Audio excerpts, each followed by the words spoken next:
The invasion by the North Koreans of South Korea was an act of aggression designed to bring the whole of the Korean Peninsula under communist.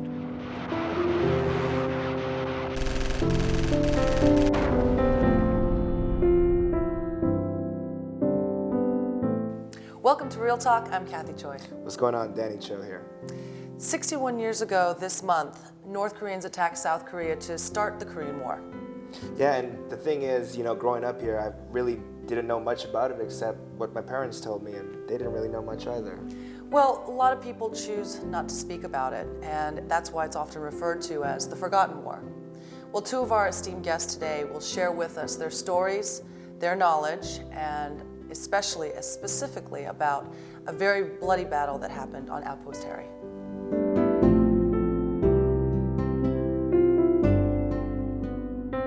Brock, Glenn, thanks for being with us today. Thank you. Thank you. Please take a moment and introduce yourselves to our viewing audience. I'm Brock Lippett. I was the first lieutenant with K Company, 15th Infantry in Korea in 1953. My name is Glenn Palmetto Smith. I'm a filmmaker from Southern California, and I was commissioned to do a film on the Korean War 3 years ago. Well, it's been 61 years since the break of the Korean War. Brock, can you tell us what motivated you to join the Army at that time? I was drafted, and I volunteered to go to Korea. What specifically was interesting about Korea? Well, I just wanted to do something, frankly, that my father hadn't done, and I had a brother-in-law that had been decorated in the Second World War pretty good, so I thought I'd try to outdo him. Tell us why the battle at Outpost Harry was so significant. Well, it was very important because if the Chinese took that hill, they could be in Seoul in about 2 hours. And the Chinese would have taken an awful lot of land, possibly Seoul and maybe even further south. It was very strategic. Battle of Outpost Harry was a very, very significant battle, especially for the Korean War, because like you said, if the Outpost Harry was taken over, then, I might not even be here. So can you describe the situation a little bit more in detail? Like, I didn't know about, the Greek soldiers as well as other, coalition UN forces. Well, there are a lot of United Nations troops involved over there, Greeks, Turkish, French. I was attached to the Greeks. Mm-hmm. They ended the Battle of Outpost Harry, the last 2 days of it, as I remember.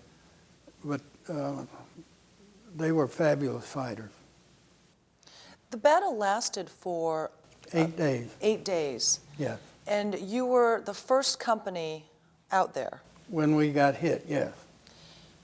Tell me what it felt like stepping out onto that post that first night. Well, we knew, our Corps General had told us that we were going to get hit, and we just tried to prepare as best we could, registering artillery and digging deep trenches and getting prepared for the battle. How many men were there with you that night? There were about 250 to 300 on the outpost. In terms of the mindset, was fear ever a factor, or was there a point where you were like, you know what, let's do this? Well, you didn't have much time to think about anything except do your job. So there were 200 or 300 men with you that night? Yes.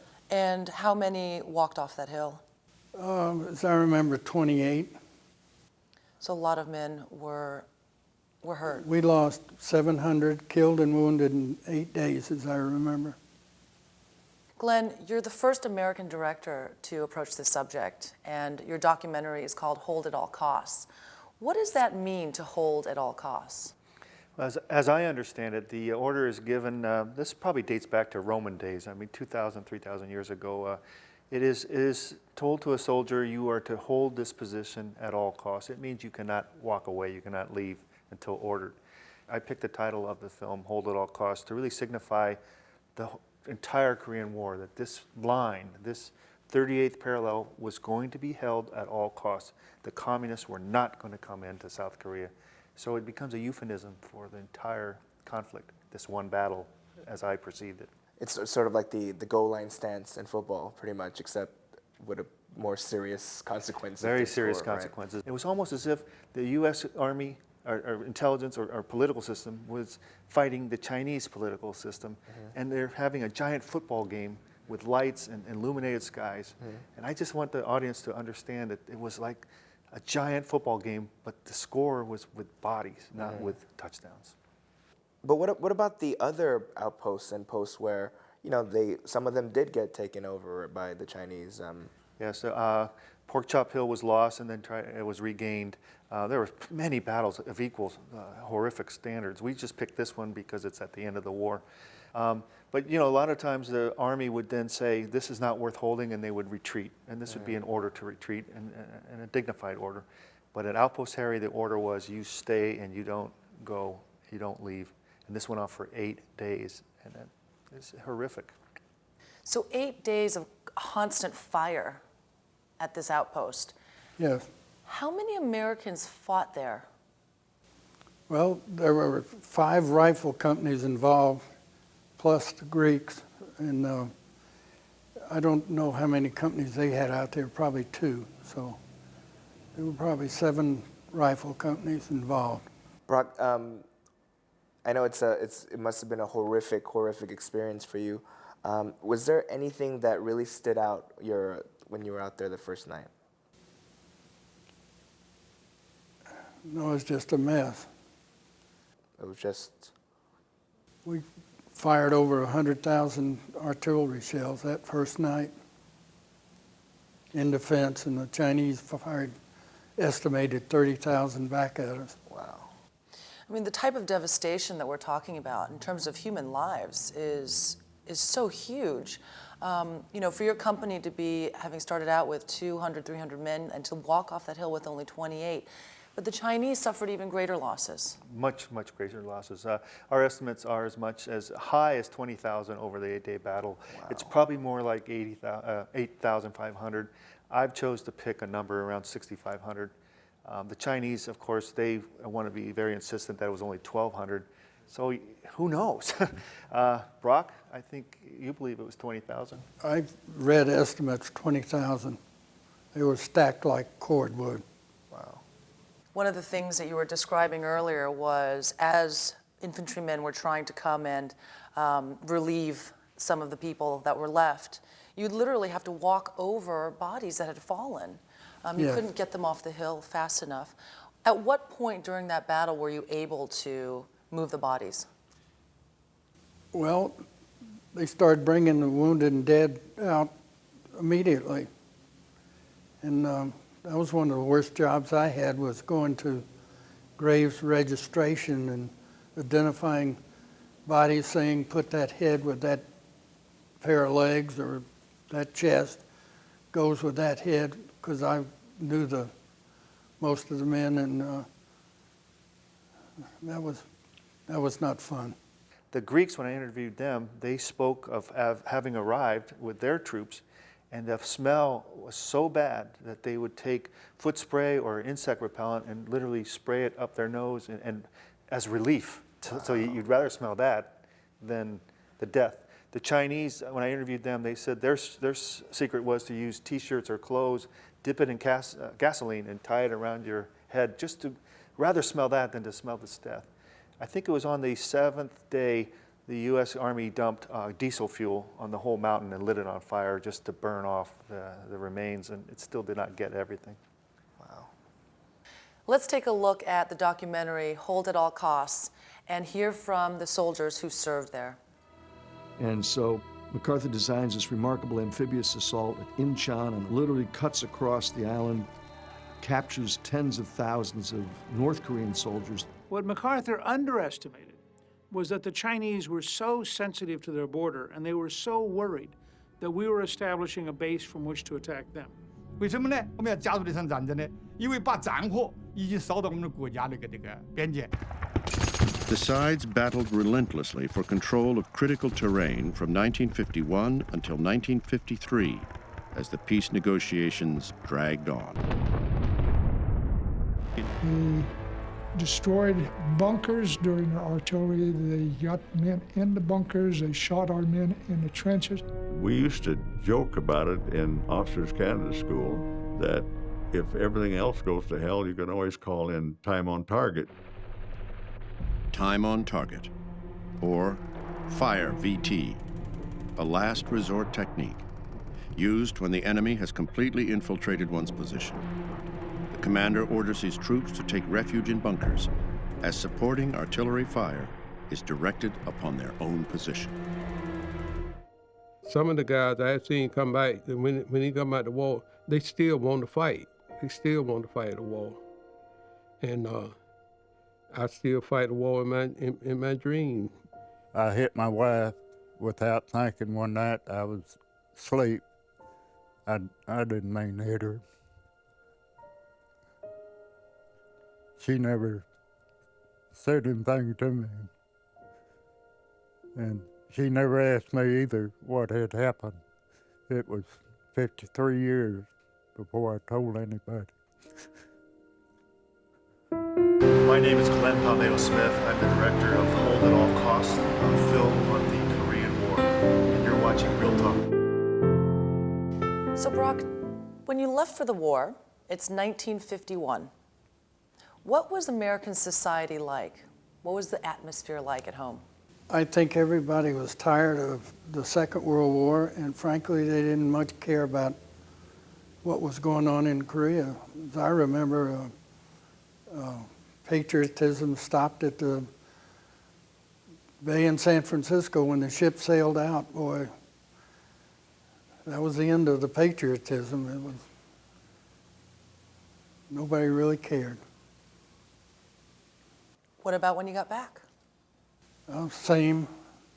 I was met in Oakland by a customs officer.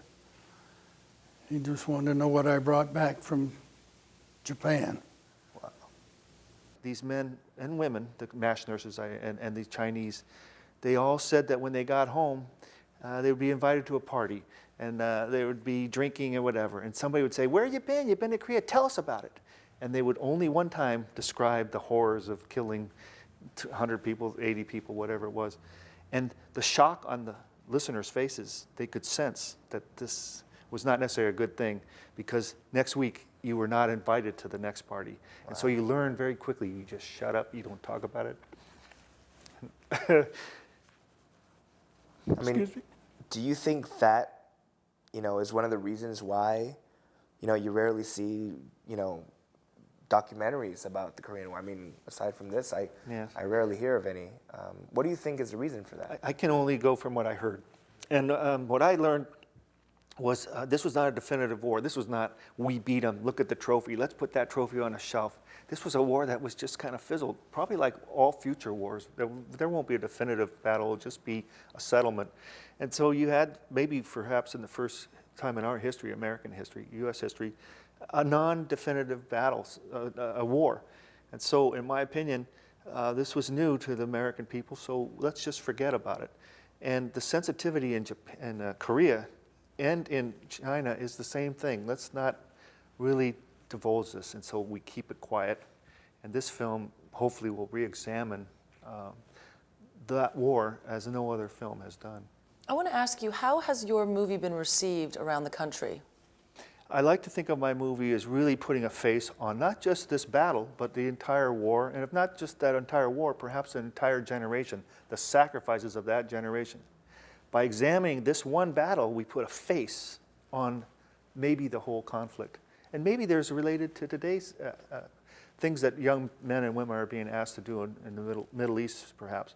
The film aired nationally on PBS during the Memorial Day weekend, and I received over 400 responses. Now that could represent millions of other people, or hundreds of thousands of other people that didn't write. And the heartfelt thank you from usually children and wives, grandchildren of these men and women was really, they had no idea what this generation has done. And we are coming to Korea, and we're going to 16 other countries with this film over the next year. And I think the world needs to re-examine this really, really unique thing that happened in this region. And today we have peace in that region. I think you can point to sacrifices that men like Brock Lippitt did. And 60 years later, those dividends are being felt today because of that commitment 60 years ago. One of the things that you mentioned earlier was how you were organized in each company. So each company or each regiment would have a katsuna? Katusa. Katusa. Those were Korean soldiers that were in the South Korean Army, and they were assigned, a lot of them were assigned to the American divisions, and say we'd have in each squad maybe 12 men, and then we'd have 5 Katusas, and they were good soldiers. Did they speak English and were able to communicate with you? We had used some of them as interpreters, and they could understand, some of them could understand Chinese on the radios. So we used them that way. We used them artillery. They were very valuable. You know, I heard that there was a Korean War Veterans Association, and they're doing a project to tell America, to inform Americans about the Korean War.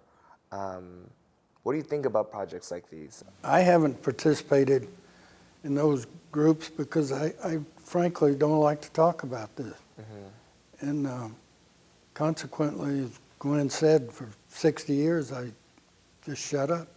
Mm-hmm. And I used to work in an office and brokerage firm, worked with a guy for 12 years, and he never knew I was in the Army.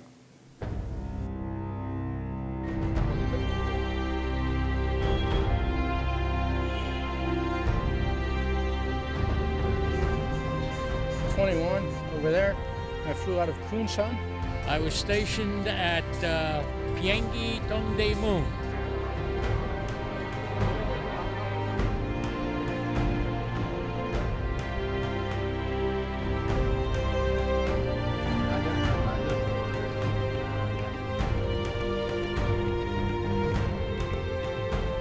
처음 생소한 국가에 가서 많은 분들이 돌아가셨어요.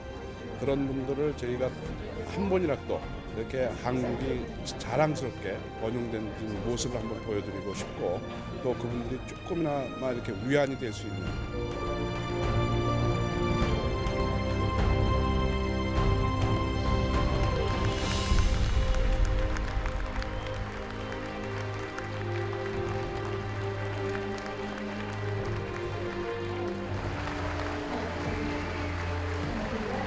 We have a social gathering every month, so we keep in touch.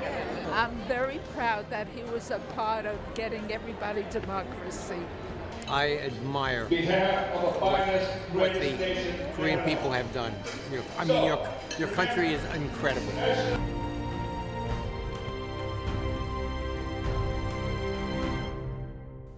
How many American soldiers had died during the Korean War? My records show about 36,000. So 36,000 American soldiers died over a course of 3 years. That's a lot of lives that were sacrificed. About 100,000 wounded. And 100,000 wounded. So this is all for a country that nobody really knew about. I mean, how did the Americans and how do these soldiers feel now about having served a country that literally was a completely foreign place? It was to stop communism spread. I think Brock's just opened a door. If you think about World War II, it was fascism and Hitler, mm-hmm. and of course Japan, the spreading of fascism. And the world was called on to stop that. A few years later, we have a new menace, communism. Mm-hmm. And the first line of the test was in Korea. The allies of the world should have stopped Hitler right at Poland. But as you know, we didn't, and he kept going and going.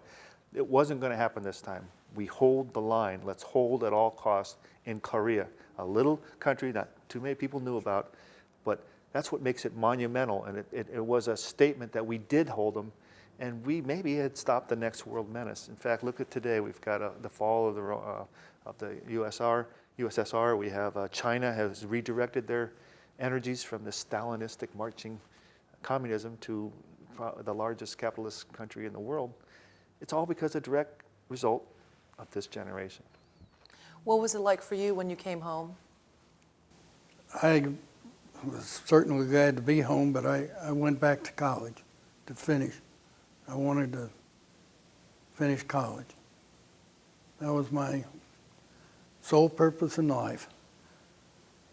That's kind of a lot of Korean purposes. Like our parents just drill us to go be educated, go to college, and Well, I figured there was a better way.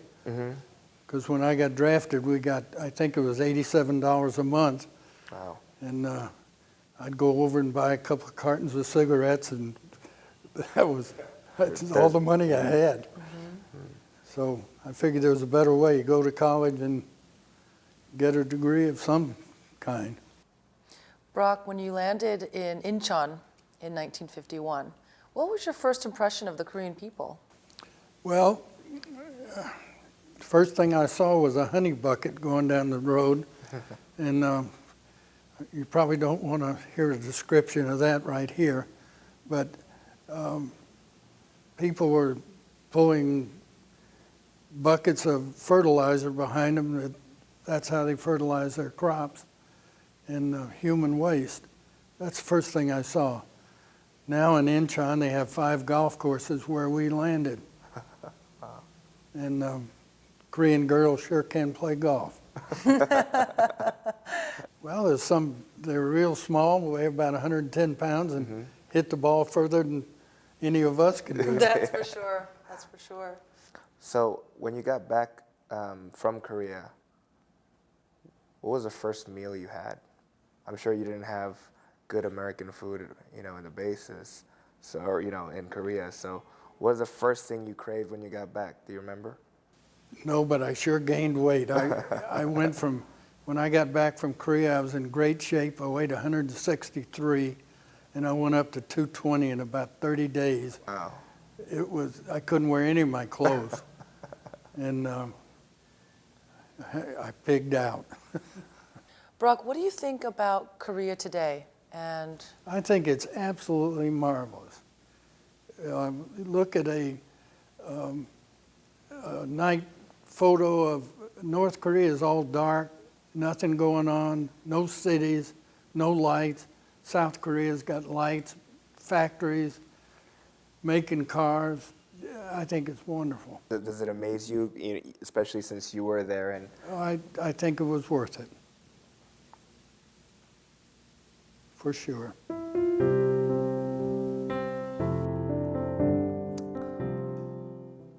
What can you say to the people that want to do more in terms of learn more about, this conflict? And I mean, just the idea of history is, you got to learn from your past, you know what I mean? And what would you tell the viewers that want to do more and research more about the Korean War and specifically, the Battle of Outpost Harry? If I can answer this, I think I would be most proud that because of this effort in this film, we had 16 United Nations countries fighting in this. We had China on top of that. We had, of course, South Korea and North Korea. If nothing else comes of this, we've all been touched by this. There's an uncle, there's a grandfather, there's a father, there's somebody in your life, in each of these viewers' lives, that have been touched by the Korean War. And before this generation is gone, and they're dropping like flies, and I'm sorry to say, it's 60 years later, I would encourage young people to reach out and find in their own lives to be touched personally of what that sacrifice was. And I think this nation and this world will be better for it. thank you both so much for your time today. I've learned so much. Well, thank you. I'm so honored by your presence and by your service. Thank you. And like I said before, I mean, speaking with you has just fortified for me what it means to be Korean and American. And it's really just a pleasure to speak with you. Today we learned so much about the forgotten war and no longer is it forgotten in my mind, but really a war of victory. Thanks to Brock and Glenn and the many veterans who fought for Korea and for America, we're here today. We're all very blessed, and I'm so grateful for their public service. That's right. I mean, regardless of your political standings or whatnot, I mean, troops are fighting for us, for our freedom.